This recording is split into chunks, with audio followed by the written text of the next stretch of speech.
What are the three things that poor people do that rich people don't do?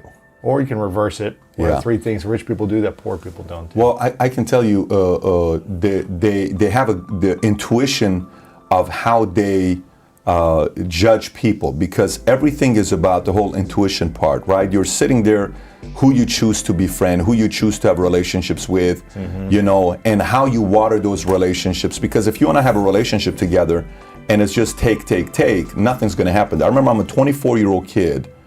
I don't know nothing about business. I've done some stuff in sales, but I really don't know nothing about business.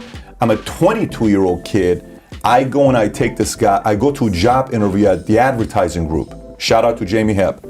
And I watch this guy. He interviews me.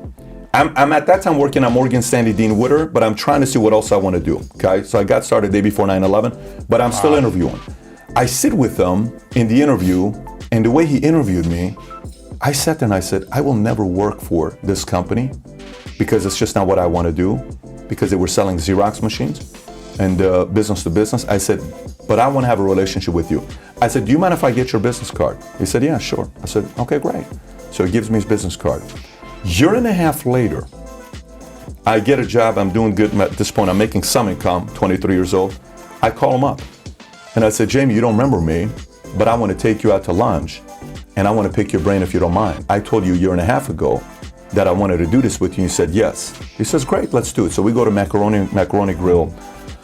So we go there. He brings this drop-dead gorgeous girl that works for him. I think her name is Natalia or Natasha or something with N, right? And she's beautiful. Short skirt, perfect legs, flawless, beautiful face. She's sitting right there, and I know what he's trying to do. He's trying to woo me to go be one of his sales guys. And I said, look, with all due respect, you're beautiful, but I have no interest in you. My interest is in you. Is it fair if we just talk business for an hour? He says, yes. So I went, okay? Now at this point, he's making $1 million. I'm making 50 grand a year. I'm a nobody, okay? We have lunch again. I'm taking notes. I offer to pay. He doesn't let me pay. He pays. He says, I got it. No problem. When I leave, I send him a book.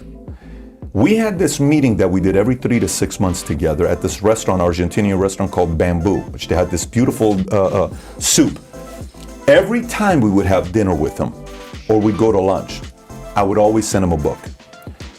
10 years later, he says, every time I meet with Patrick, a book is on its way, okay? So I value the relationship. I asked him, what do you need from me? How can I bring things to you?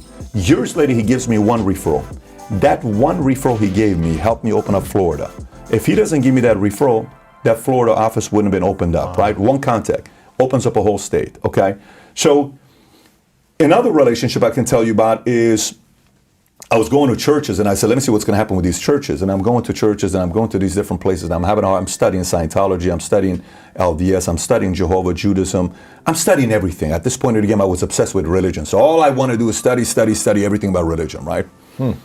And I'm 24, 25. I eventually find this church called Shepherd at the Hills, which is ran by a guy named Dudley Rutherford. And I go to this place, and I'm an atheist. So it's not like I'm going in there. I'm just trying to see what's going on over here. I'm just trying to learn. I'm not trying to do it. I go to this place, and I'm like, okay, I like this guy's style. You typically go to church. If you don't do this, you're going to hell. And I'm like, dude, I don't need to know I'm going to hell. I know I'm going to hell. I just want to know I have a shot in heaven. You know what I'm saying? So this guy's energy was, you have a shot at heaven, right? I'm like, okay, cool. Right. This is my tryout. I feel a little better, right? I know the screw ups what I've done in my life. Let me see, maybe I got a shot over here. So I go there, and I'm sitting in the back. I watch him once, twice, 3 times, 4 times. I'm like, wow, I like this guy. So then I sent him an email, a little bit of an arrogant email, but I'll tell you what the email was. I sent him an email and I said, listen, my name is Patrick David. You don't know who I am, but I'm going to be somebody in the world.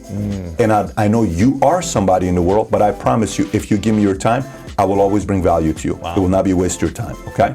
I'm not doing anything at that time at 25. I got a small little office operation, nothing crazy.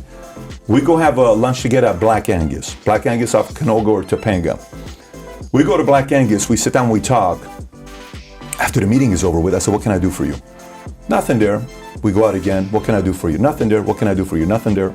Eventually, he says something happened with my son at Moore Park basketball, and I made a phone call to the coach, and I spoke to the guy, and anonymously, because I didn't like the way this whole situation was handled. He probably doesn't even know the story. I mean, the people may know, but he may not even know the story. So I make the phone call. we get closer. He marries my wife. We change our wedding to Friday. It was set up on Saturday to Friday so he can wed us. Anyways, in 2008, 2009, 2008, he introduces me to Tom Ellsworth. You know how I talked about Tom earlier? He introduced me to Tom, okay? And Tom comes, okay? In 2009, he introduced me to Matt Sapala. Matt Sapala and Sheena. I got introduced to 09. They just got promoted this last week at West Palm Beach to the Chief Distribution Officer, PHP, right? He is now the CDO, okay? We've paid him in the first 6 months of the year over $1 million. They're doing very good at what they do in the business here. But if I don't have that contact and I water him what his needs are, not what I can take. If I give the needs I don't have those contacts. So you asked 3 things.